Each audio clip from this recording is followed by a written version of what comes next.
What do you make of this tool? Stunning, monsieur. I bet you handle it like a professional. Aren't you concerned that your guests are being intimidated by gangsters? No one else has complained, monsieur. Did they steal anything from you? Well, no. They didn't find what they were looking for. What was that? I don't know. I don't think they did either. Do you know a man named Plantar? No, monsieur. I'm looking for a man who dresses like a clown. This is a highly respectable hotel, monsieur. There are no clowns here. If you say so. I'd like to retrieve something from your safe. Ah, oui, monsieur. May I see some form of identification? Like what? A driving license, perhaps? I don't drive. Your passport? I don't have it with me. I could show you my operation scar. I'm sorry, monsieur. I must have some form of unique ID. You won't find a more unique ID than my scar. I'm sorry. I must insist on a more traditional identification. Rats. About the key hanging on the hook over there. Oui, monsieur. Which room is it for? Number 21. Is that room taken? No. The guests checked out this morning. I'd like to check into room 21. That is not possible. How come? You said it was vacant. It is reserved for another guest. Rats. No, monsieur. Dutch. Do you have a guest by the name of Khan? No, monsieur. Perhaps you would care to check the register. I already did. Hello, you know I am telling the truth. May Saint Armand strike me down if I lie. The man who calls himself Khan has a scar on his right cheek. Vraiment? I tell you, I do not know a man named Khan. Maybe not, but I'd noticed a change in his expression when I mentioned the scar.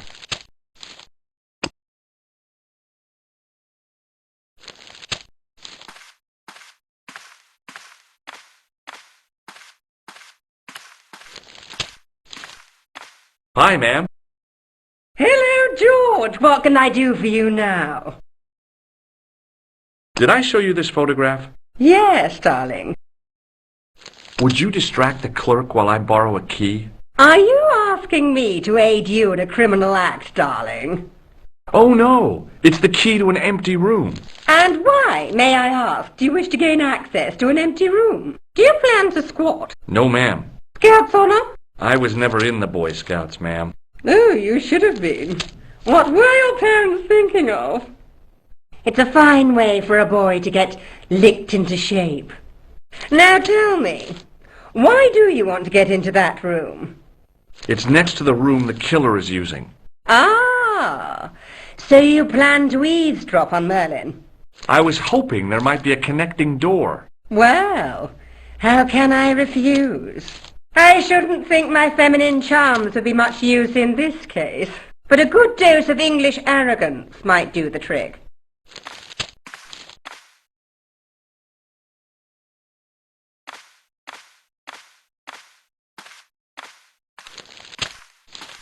I say! You there?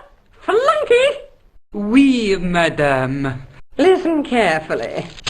You do understand English, don't you? But of course, madame. Good. I wish to deposit some jewellery for safekeeping. I understand. Are you quite certain? Oh, bien sûr, madame.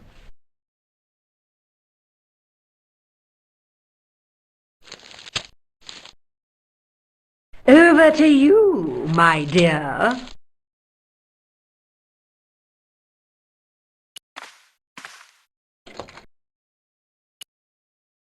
It was a key ring bearing one large brass key and a tag which read, Hotel Ubu.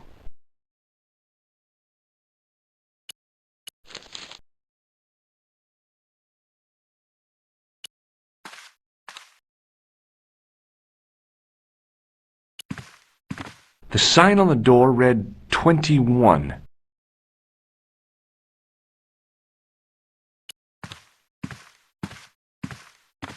If the tailor's description was correct, this was the killer's room. The sign on the door read 22. The sign on the door read 22. The door was locked.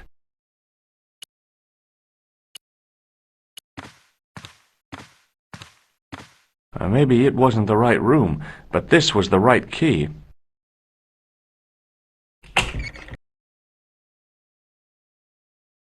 It was a massive mahogany wardrobe.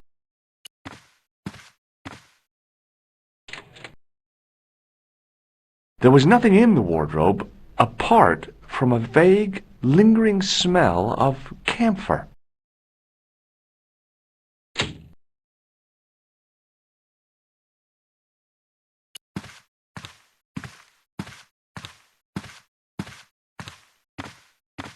A cabinet stood beside the bed.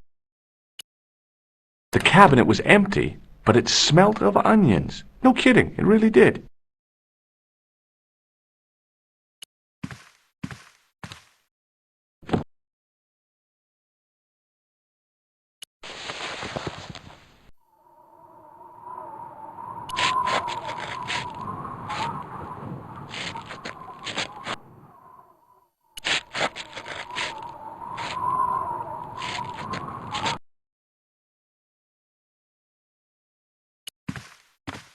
The cabinet had no drawers, just a single door.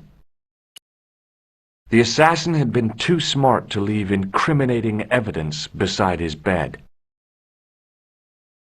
The bed was several times larger than the narrow cot I'd been given at the place I was staying.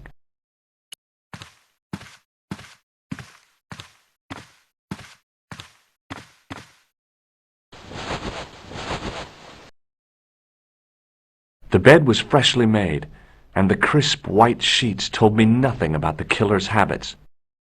It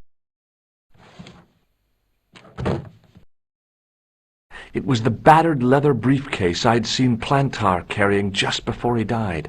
I searched the interior of the briefcase, but, as I'd half expected, it was empty.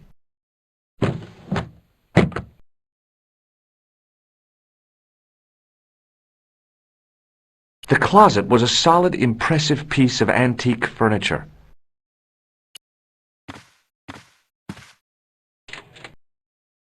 The closet was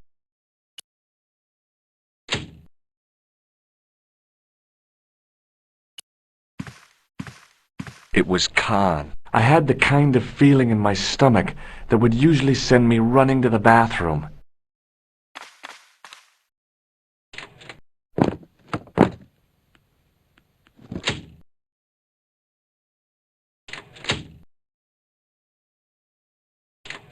As Khan opened the wardrobe, I was sure I was dead.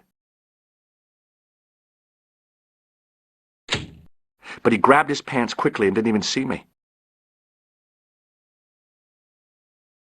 I didn't usually spy on men getting changed. But this guy was a killer, and I didn't want any surprises. He left his checkered pants on the bed.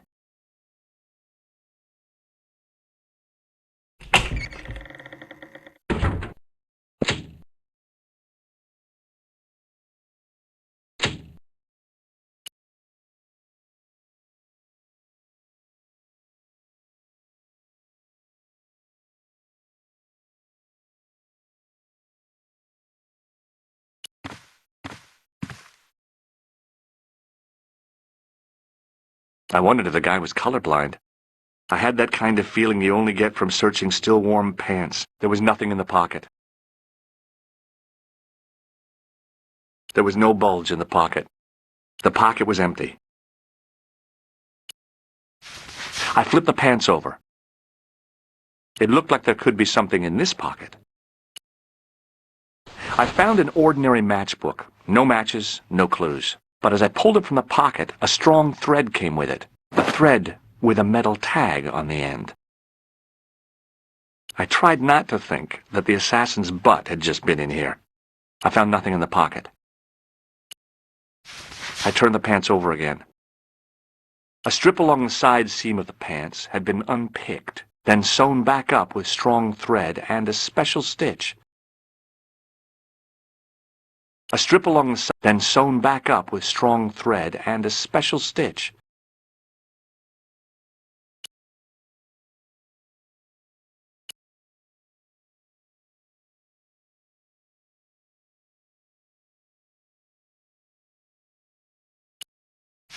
I turned the pants over again. I pulled on the metal tag and the thread came out of the pants. It was like pulling out a ripcord. I turned the pants over again. I searched the pocket gingerly and found a pass card. It read, Thomas Merlin, Gruber Electronics Corporation.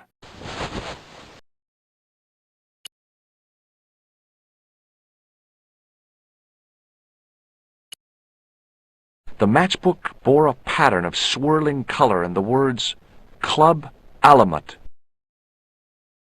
It was the card I'd found in the hotel bedroom. It read, Thomas Merlin, Gruber Electronics Corporation.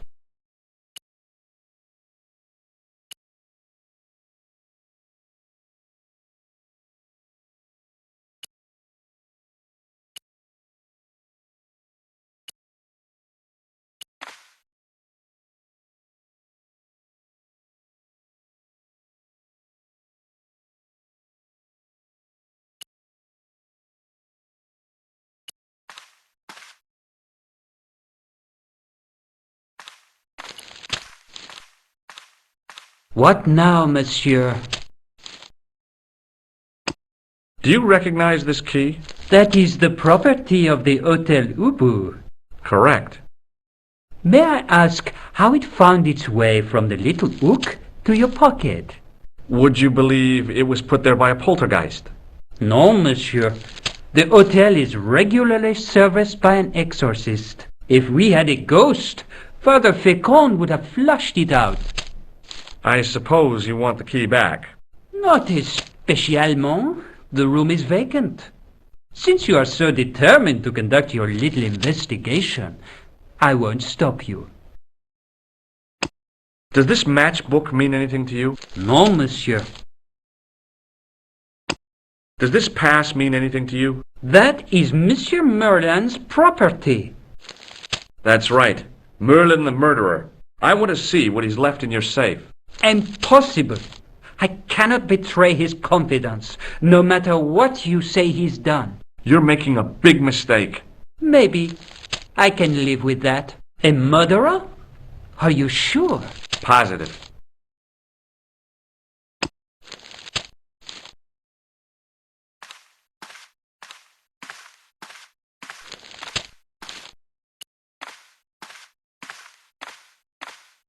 Hi, ma'am. Hello, George. What can I do for you now?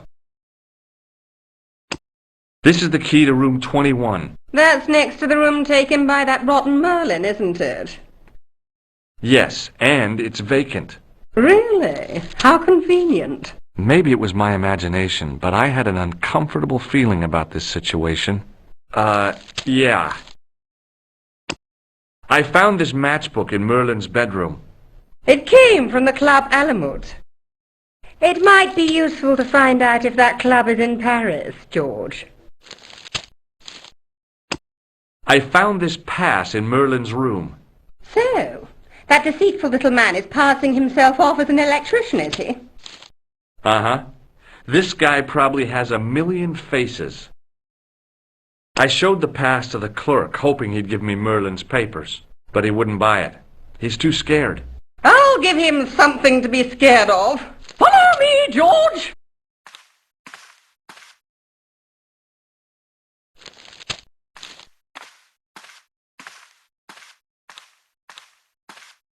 Did you place a package from Merlin in the hotel safe? I did, madame. And did my friend here show you Merlin's identification? Indeed he did, but What's the problem? he isn't Merlin. A mere academic detail. Give him the package. But that is against the law. I happen to be a justice of the peace, you silly man. I am the law. If he tries anything, shoot him, George. My pleasure, Lady Piermont. One moment, please. You know, I haven't enjoyed myself this much since Greenham Common. I don't know what I would have done without you, Lady Piermont. Voilà, monsieur. Le manuscrit de Monsieur Merlin. Thanks. How satisfying. An Anglo-American alliance that actually worked. The clerk had given me a tightly rolled sheet of parchment. I decided not to unroll it until I was safely back in Nico's apartment.